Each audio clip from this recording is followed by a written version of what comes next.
হচ্ছে তাকবীরে তাশরিক। এই তাকবীরে তাশরিক হলো আল্লাহু আকবার, আল্লাহু আকবার, লা ইলাহা ইল্লাল্লাহু, আল্লাহু আকবার ওয়ালিল্লাহিল হামদ।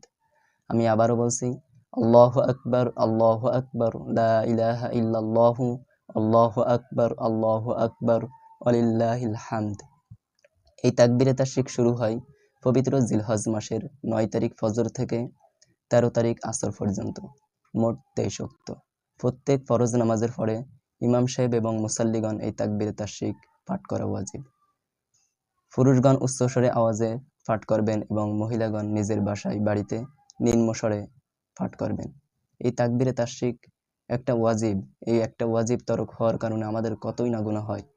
দেখেন, আমরা তাকবীরে তাশরিক অনেকেই অসচেতনতার কারণে অথবা না জেনে থাকার কারণে এই আমলটি আমরা করতে চাই না।